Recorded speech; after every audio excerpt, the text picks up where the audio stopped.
In this world, there is real evil.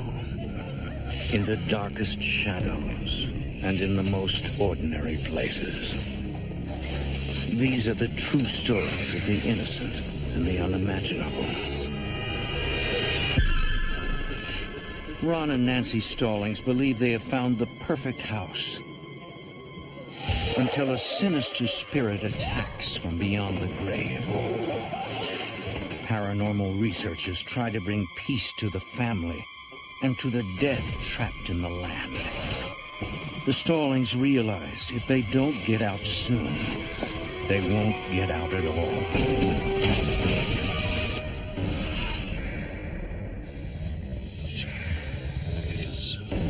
Between the world we see and the things we fear,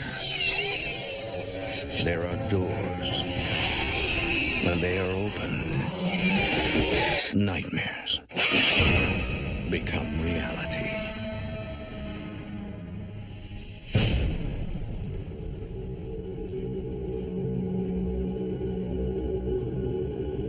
Ron Stallings and Nancy Simicott are looking for a new home.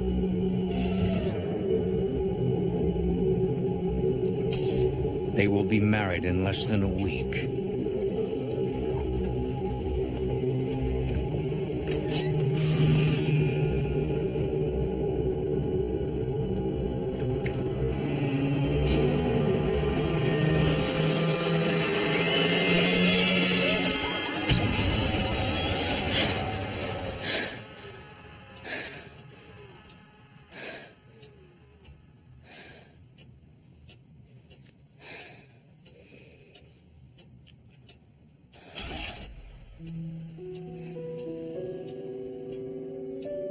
With her marriage quickly approaching, Nancy attributes her nightmare to nerves.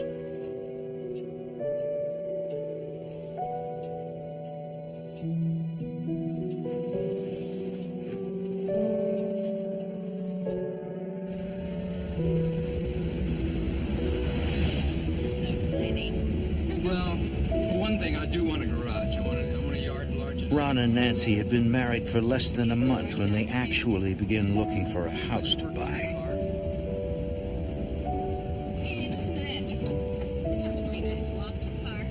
We had 6 children the day we got married. Some were his, some were mine, both from previous marriages.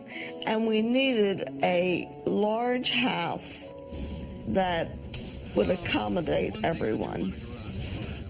And like most young couples, we didn't have a lot of money.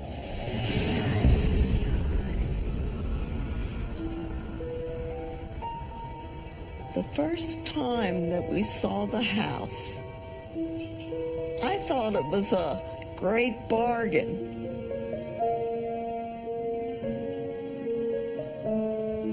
The owner is an old woman whose son is selling the property. The house had been built in the 1920s. It is a spacious, charming fixer-upper, looking nothing like the house from Nancy's nightmare.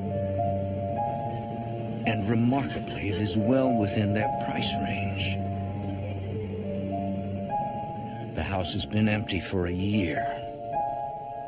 It needs new paint, wallpaper, repairs. But to Ron and Nancy, it's perfect. They buy the house.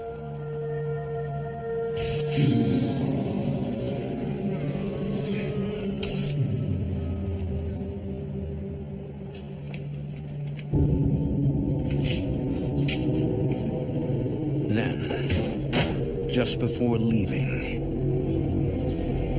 I hope you're good fighters. For Ron and Nancy, the remark is unsettling.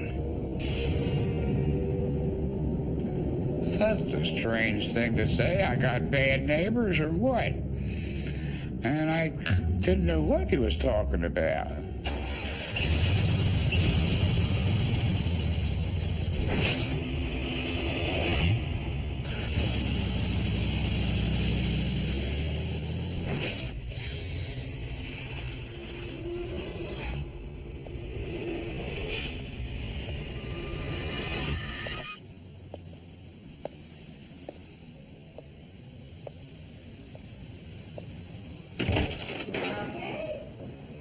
Within 2 months, the family moves in.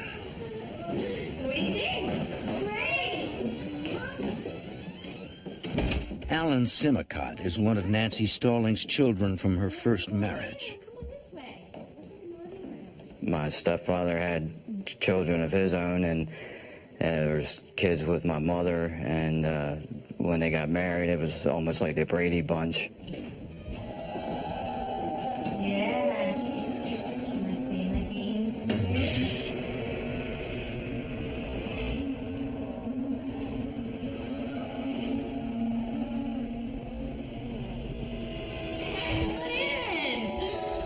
It was big, a lot bigger than any house I was used to.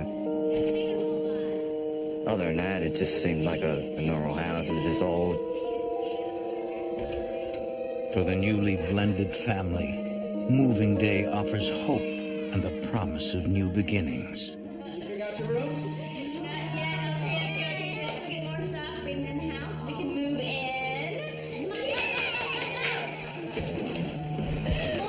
Do you like it? I love it, I love it, I love it, I love it.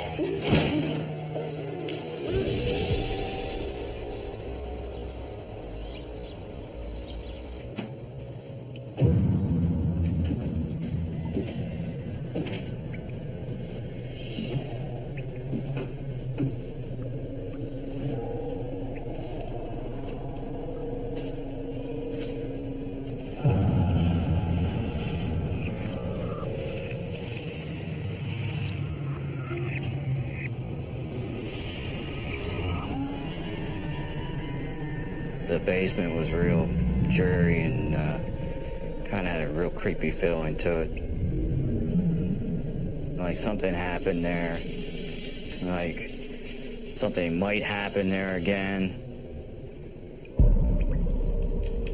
I didn't care for the basement at all. I mean, from the first day, I never liked the basement.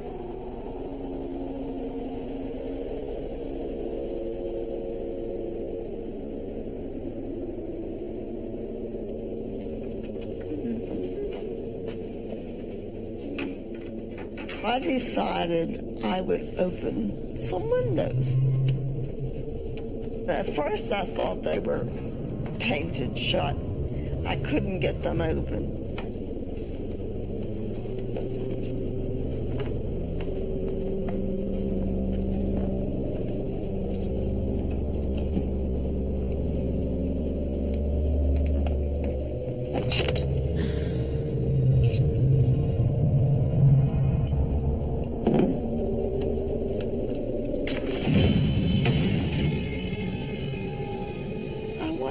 Why? The people had nailed the windows shut with big nails.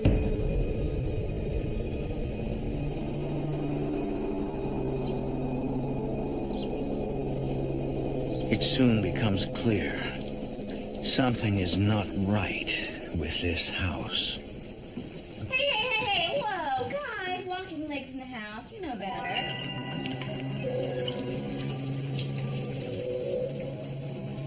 Faucets would turn off and on. I didn't understand how that could happen.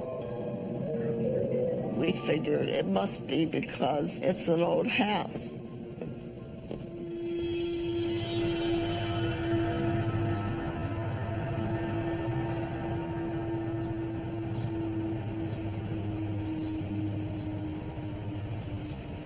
Ready to finish? Yeah.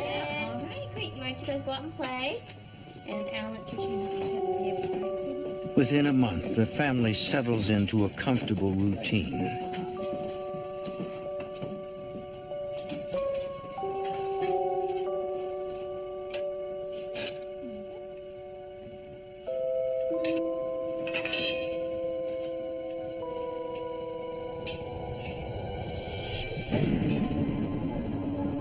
All of a sudden, the dishes move. I mean, not just like one or two dishes falling over in the strainer. The whole strainer moved across the counter. And we just kind of looked at each other like, did that really happen? Not wanting to alarm the others, Nancy keeps the incident to herself. her son cannot get it out of his mind.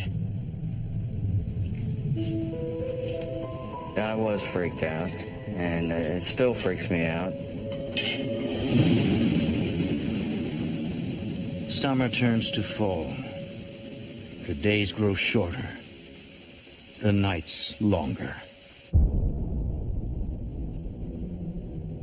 Alan and his younger brother share a bedroom.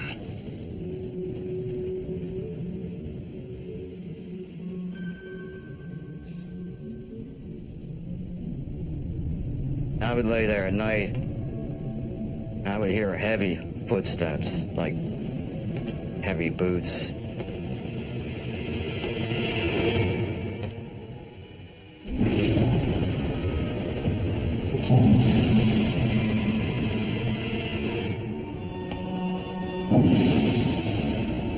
I could hear them come up the steps.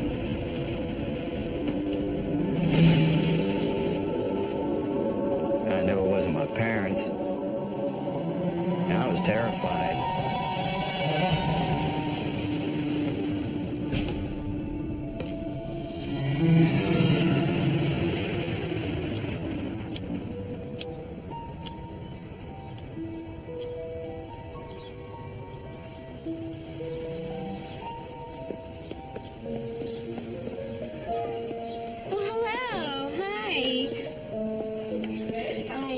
Nancy Stallings. Oh, welcome to the neighborhood. Thank you so much. How do you like it? You know, we're moving in slowly, getting there. That's It's nice. good. Glad to have you here. You know the old lady that used to live here? And she says, that crazy old lady that lived in that house thought that someone was getting in, moving her stuff and taking her stuff. And she had her son. Now those windows shut. I'm glad to have you. I said to Ron, Thank you so much for I coming. wonder why she thought someone was taking her things. The shocking answer will come all too soon.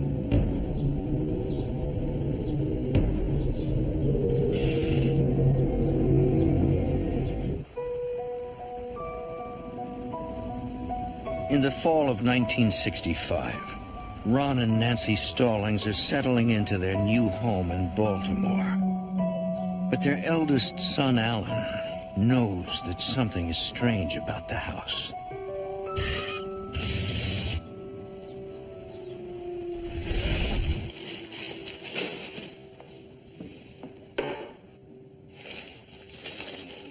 As weeks pass without incident, Nancy's concerns drift away.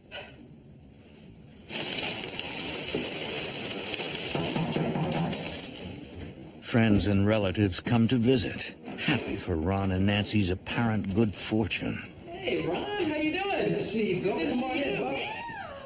My cousin, Bill, who was a lawyer, came to see our new house. Wow, this is beautiful. You want to take a tour? And he wanted to see upstairs.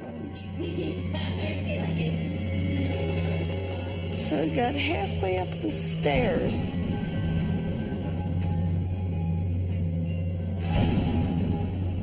And he got a really strange look on his face.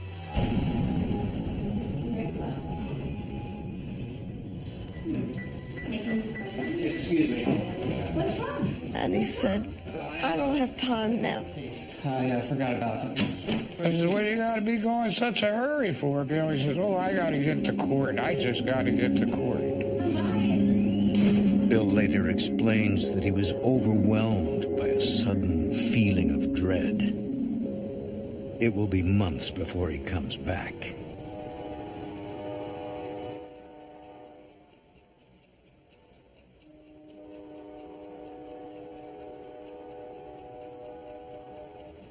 One night in October,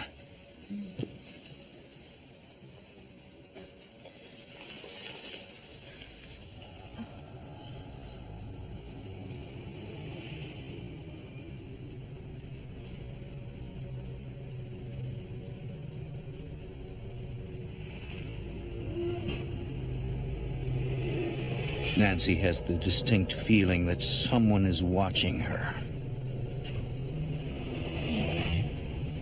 Ron, I think I hear something.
Hoping to make sense of the inexplicable events in his house, Ron turns to his uncle.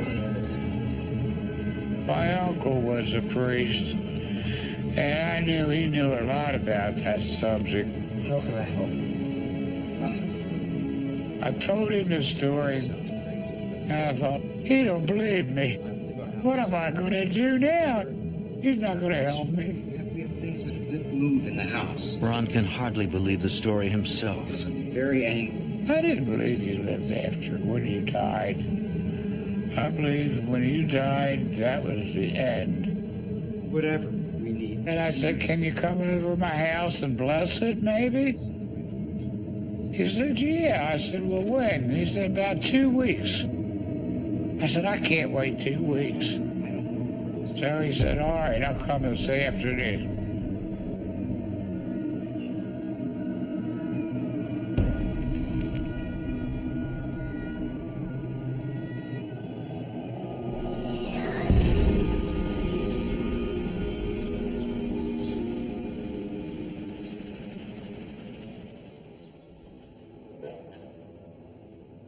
Alan.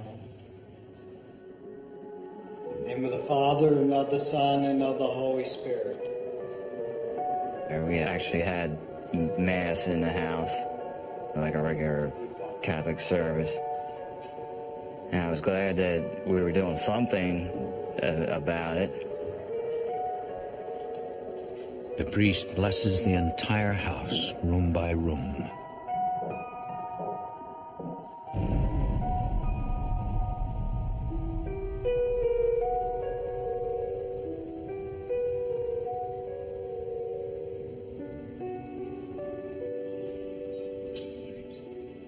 I was hoping that it would take care of the problem.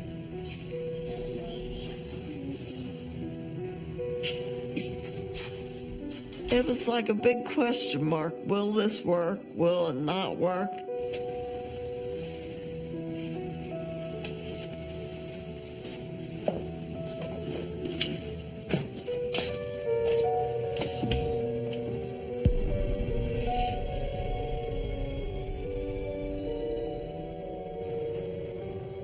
And that night, everything was real quiet. And I thought, well, gee, maybe it did work. Maybe that was the answer. But then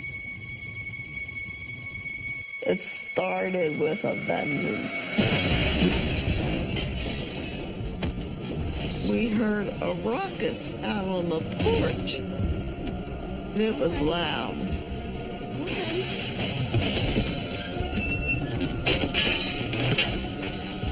A tricycle was just riding down the porch and back by itself.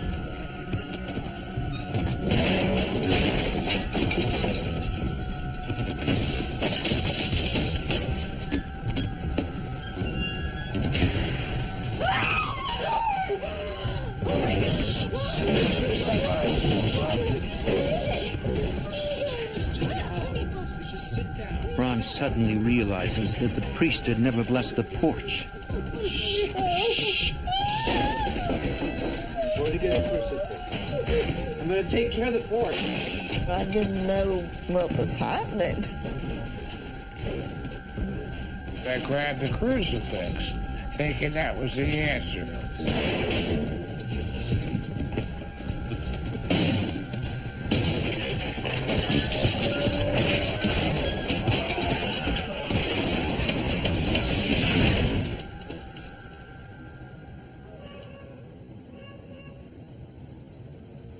And it stopped.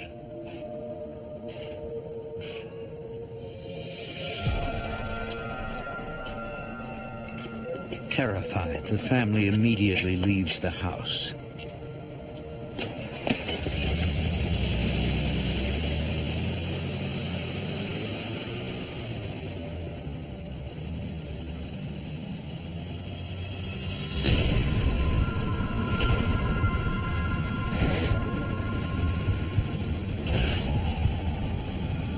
With nowhere else to go, Ron takes his family to his father's cabin about an hour outside of Baltimore.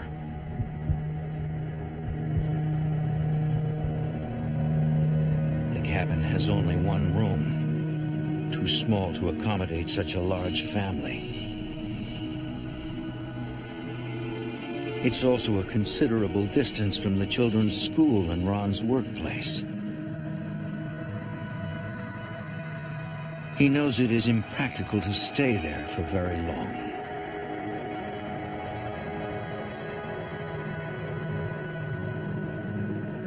I thought they could get enough nerve to come back again and hope it stopped. Ron feels like he has no choice. They will have to go back.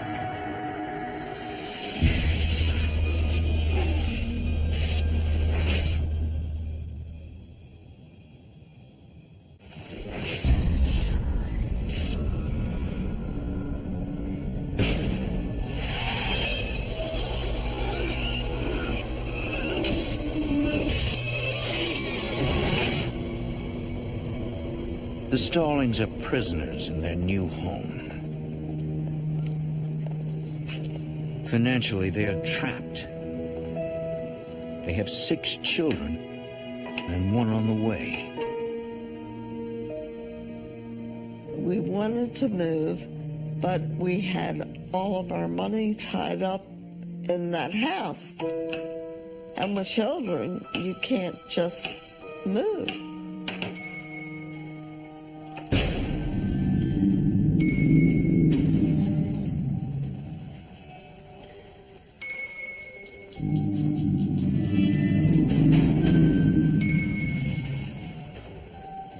Well, things would go almost in cycles where for a week or two, things would happen like every day.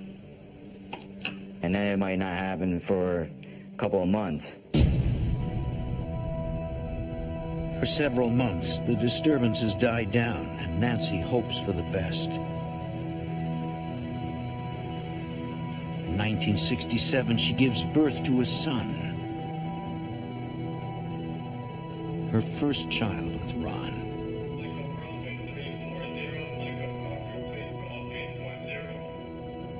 Nancy hopes that she can sleep more peacefully in the hospital than she has at home.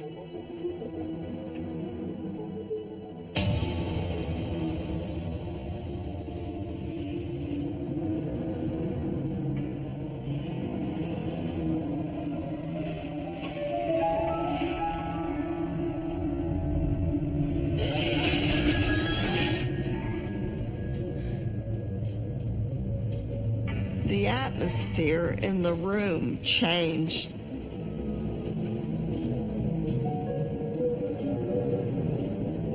Who's there? I kept feeling like someone was in the room.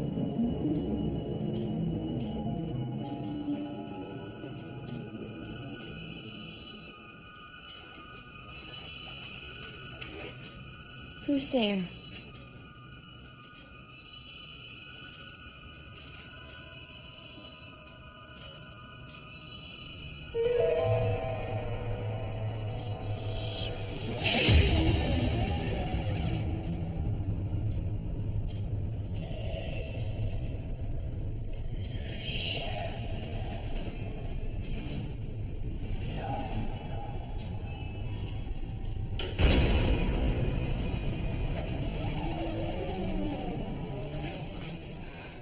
Nancy, what are you doing out of bed? I was a little cold. I'll get you a blanket.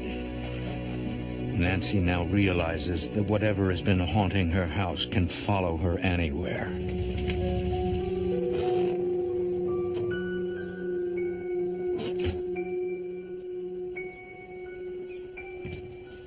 The next day, when I was getting home from the hospital, I was a nervous wreck. I was waiting for any minute that something horrible would happen. Hey, kids. How are you? Who's your new sister? Let's go inside. Maybe more.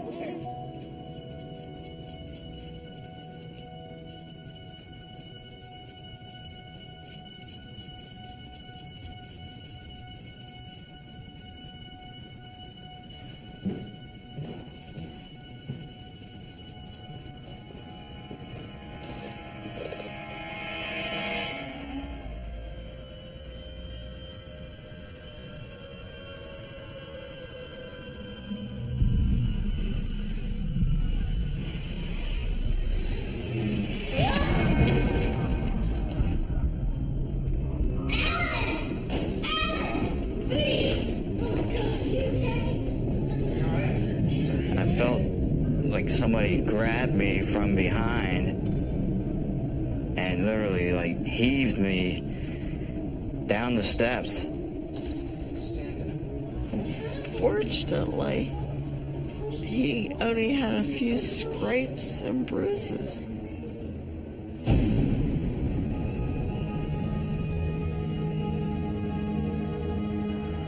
The nighttime just made it worse. There was really no place to go.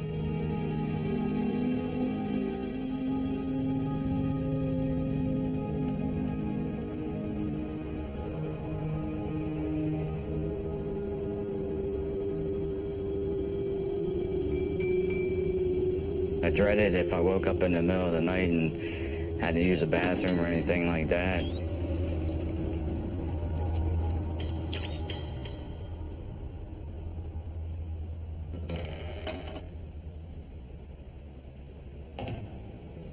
First reaction, somebody's breaking into the house. The hair on your arms would stand up.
I kind of wanted to look.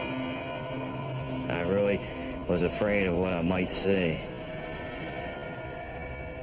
And I finally got up enough courage just to take like a slightest peek.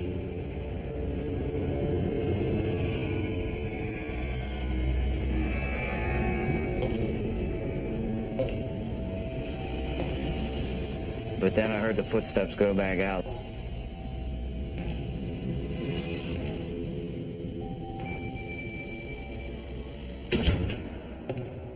And I was scared to death.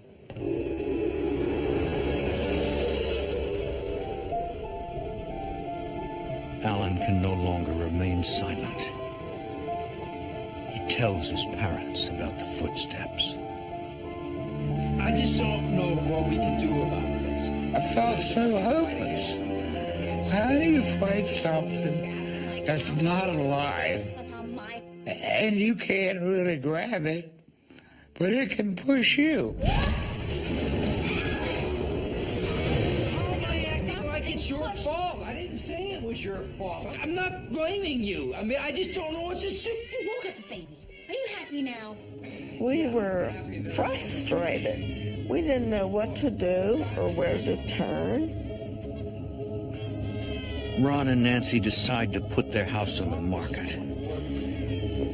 They told me that they know a report. Still, they are desperate to find a short-term solution. We can talk to them and at least find somebody that can help us. I made the mistake of telling a fellow I work with about these strange things that were happening. And he said, "Maybe I can get you help through the newspaper." So I said, "All right. If he wants to see it, and that's the only way I get help, then I'll do it that way. But I don't want no story in the paper." Now, if you could just tell me a little bit more about this. So sure enough, the man came. Please remember, we don't want our names to be in the paper. Not a problem. I will not put address at all. The reporters seem sympathetic. What are the facts? I need some hard evidence. What are Things move. Toys. Toys, specifically toys. He promises to find them an expert, Was pushed down the stairs. Our son. someone with experience dealing with the paranormal. And you know what? That's everything I need. I can give you that. But Ron and Nancy have placed their hopes in the hands of the wrong man.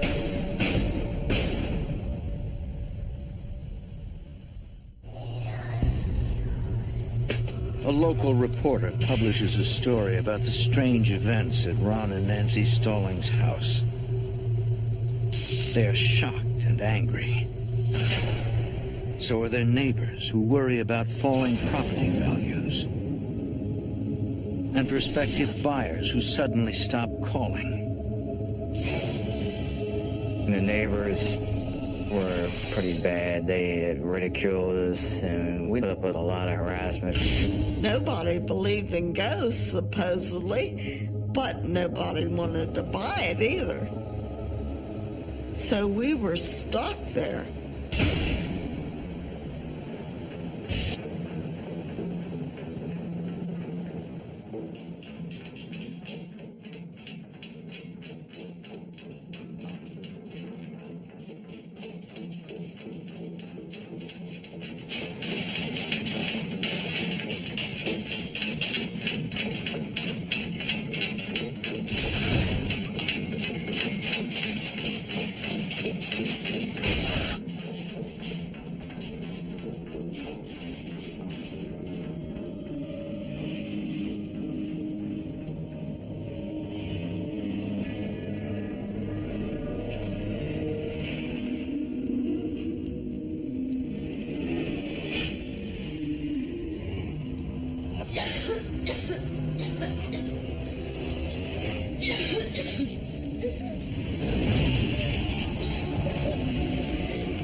Another nightmare?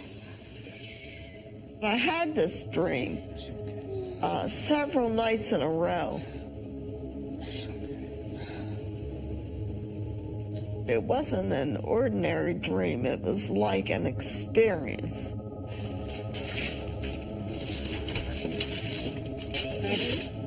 About the third time I had the dream, I began to smell gas in the house. The gas leak somewhere. And I told Ron, I said, something smells like gas. Are you sure? Yeah, it's pretty strong. He looked and he said, everything looks fine. Sure.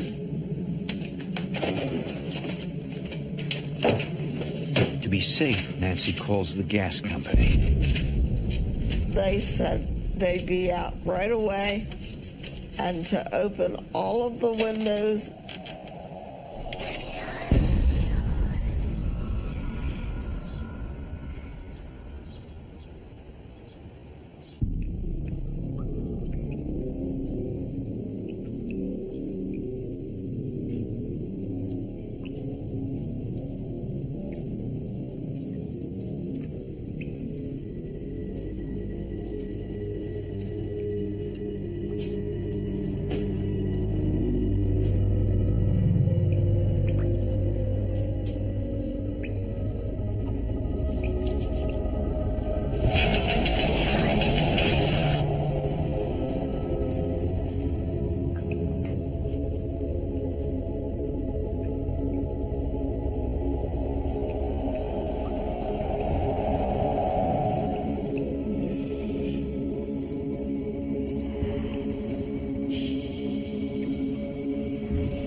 I found a problem. He checked the pipes, and there was one connection that was really loose. Blow it any second. Blow the pipe? No, the whole house. The gas leak was so bad that the house was a bomb.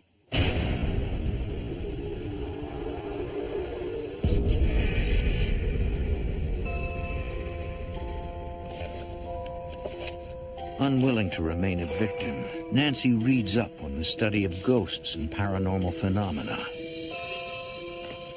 One book in particular catches her eye.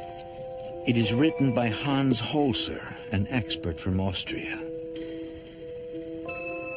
In the book, he talked about getting rid of ghosts, and he had an address where he could be contacted.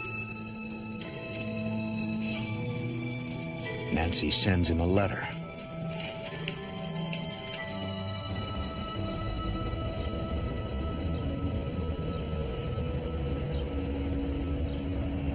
Months pass with no word from Holzer.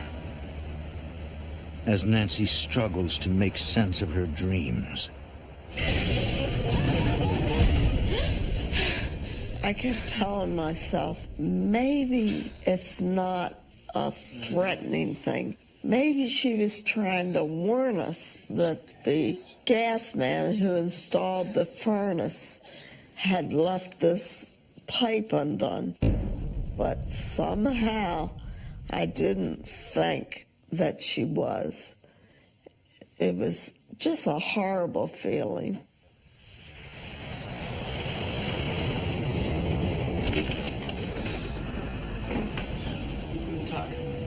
I'm Hans Holzer. This is my associate. finally Hans Holzer arrives, accompanied by a trance medium. You cannot investigate hauntings and ghosts by just going around with Geiger counters and other technical equipment and wait for things to happen. You must use a trance medium, a human trance medium. Nothing happens without it. Everything else is useless.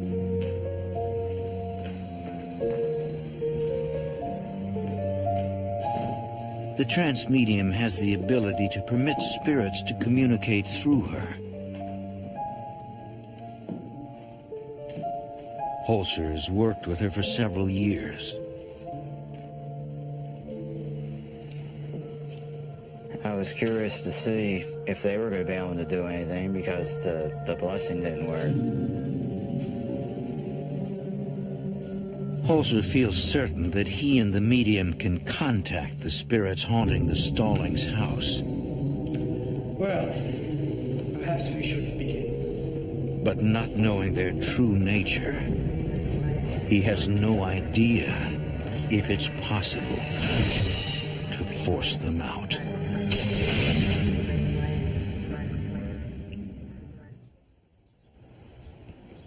For nearly a year, spirits have haunted the Stallings family. With the help of a trance medium, Dr. Hans Holzer will attempt to contact them, then try to force them out of the house.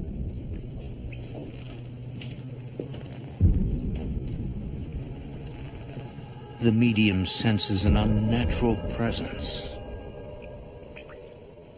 She was saying there were several different entities there in the house, and the spirits would actually talk through this woman.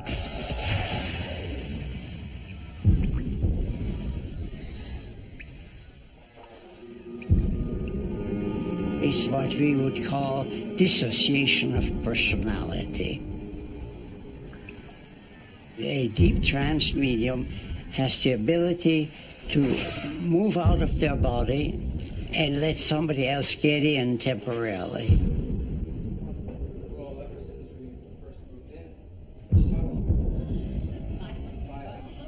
It is Holzer's job to then communicate with the lost soul.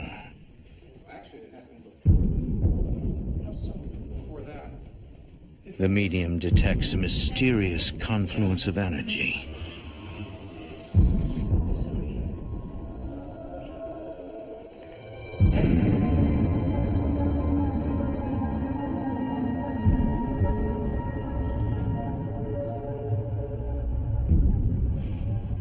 She feels something.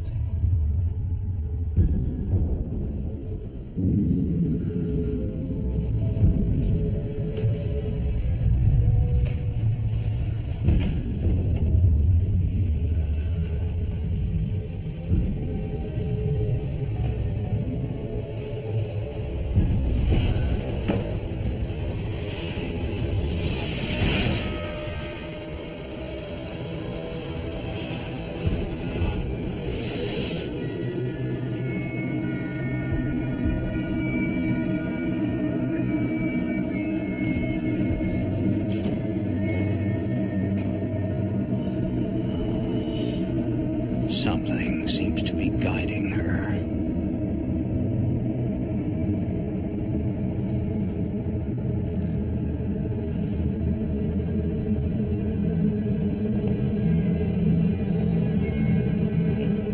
When she emerges from her trance, she has a name: Louis Fontenille.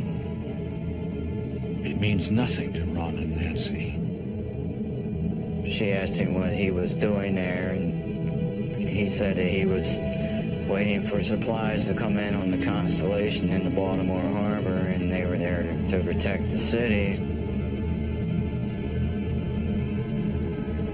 This is Civil War territory, just at the border where the North and the South met. And there was anger, a lot of anger in that area. Holzer suspects their ghost to be a soldier from the Civil War. He's watch at night, wandering. Somehow he's trapped between life and death. It seems impossible to Ron and Nancy, as the house was only built in the 1920s. We were told that it didn't have anything to do with the house itself. You could have a brand new house that was basically tied to the property, not the house.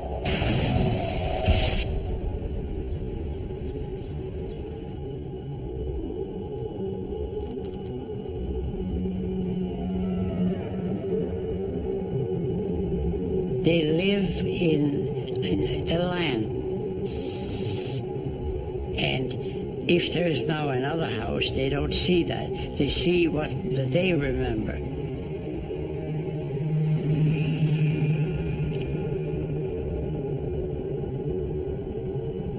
Suddenly, the medium detects another presence.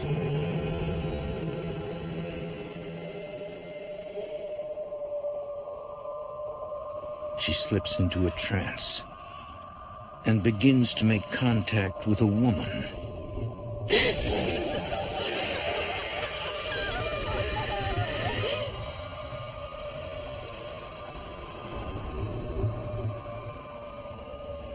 The woman is angry. The medium senses a name. Kittinger. She asked this lady, why are you doing this to these people? And she said, well, these are my servants, and they're insolent. They don't listen to what I'm telling them to do. She thought that she still owned the house.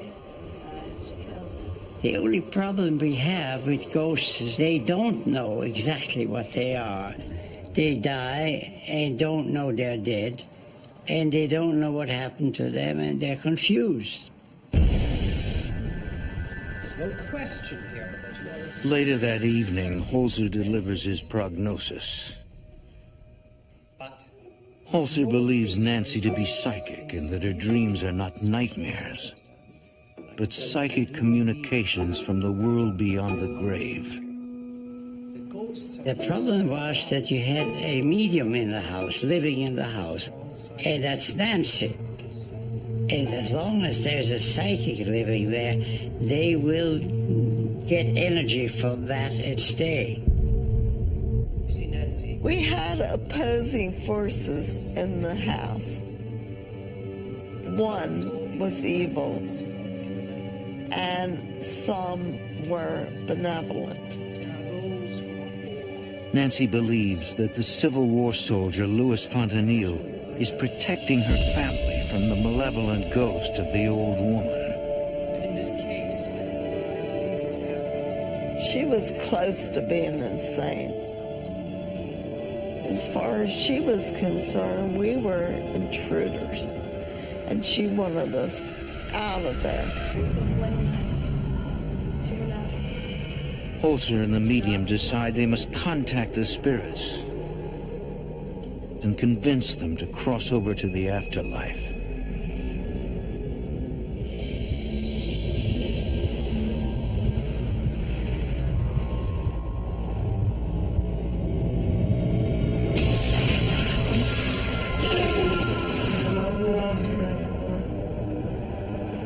Past one life to another.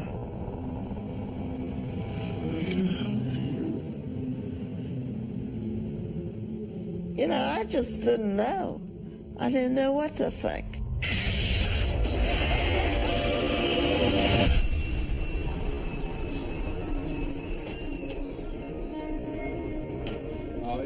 Days later, the house remains quiet. It was the Nancy's cousin Bill becomes intrigued by everything he's hearing about the haunting. Seems a little odd, thank you. Yeah. He admits he'd always felt uncomfortable in the house.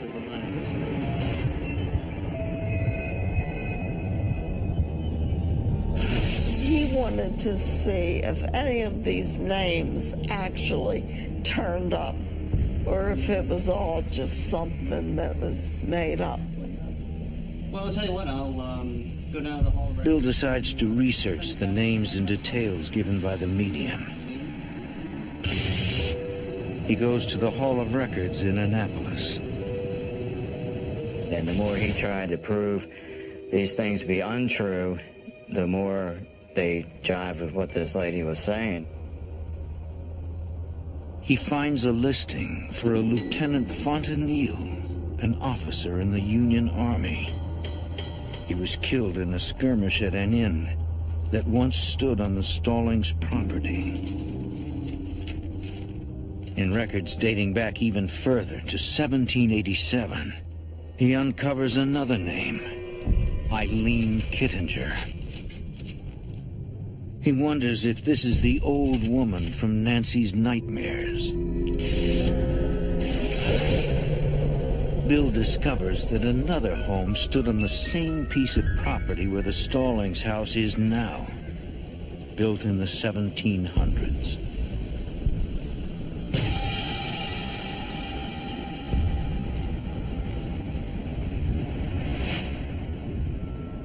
Sifting through tax records, deeds, and ancient maps, Bill notices a disturbing trend, a shocking revelation that even the medium failed to detect.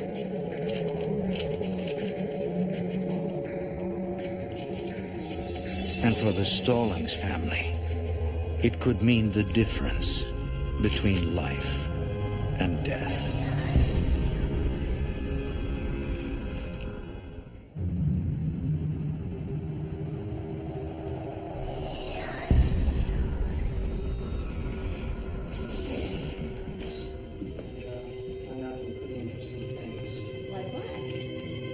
Bill returns from the Hall of Records with a shocking discovery. Records showed that every family who ever lived on that land had at least one person die before they moved. Each owner? I was really afraid that one of us, a member of our family, that something would happen to them, you know, before we got out. After months of trying to sell the house, Ron and Nancy finally find a buyer. They even express interest in ghosts. What's with the crucifix? The rumors of a haunted house seem to them a selling point. That's great.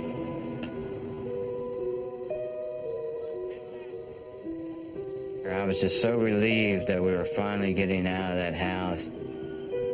I couldn't wait. I was just praying that nothing happened between then and the time we actually moved out.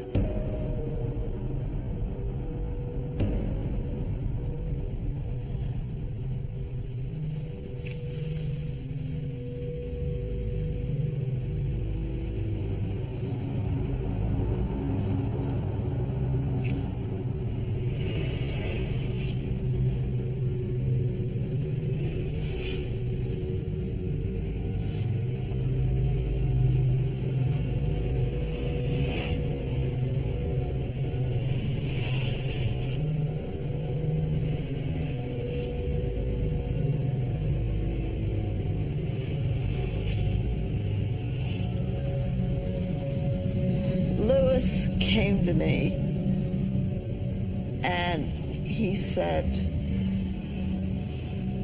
"Don't ever come back into this house, because when you leave, I'm leaving, and I won't be there to protect you, and you won't be safe." And that was good enough for me. I couldn't have been happier than I was that day. It was a wonderful feeling to be able to know I was finally free. The Stallings cannot depart fast enough. They leave even before the movers come to pack up their furniture.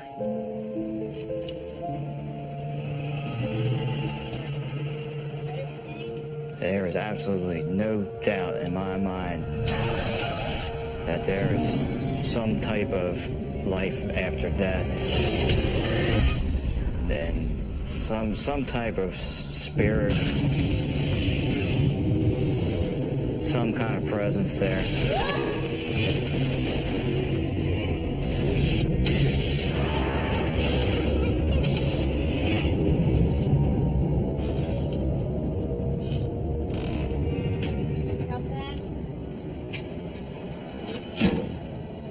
Just before the family departs, Nancy recalls an item she left in the bedroom. What?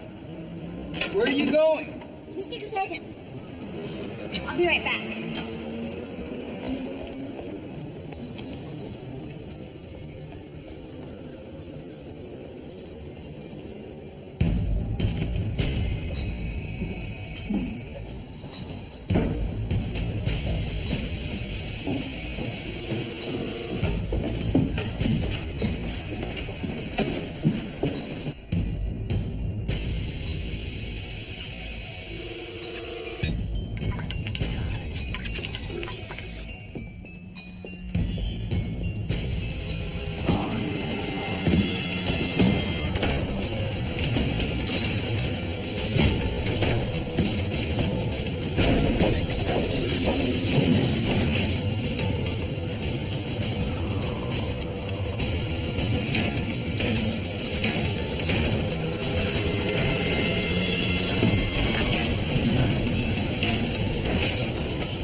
When we left that house, I can't even describe how good I felt.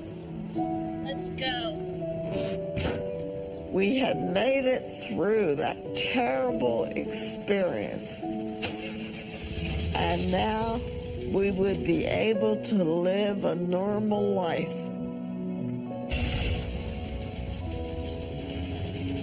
For the Stallings family, the nightmare is finally over. But what terrible fate lies ahead for the new owners? No one, not even Dr. Holzer, can predict with any certainty whether the haunting will ever stop.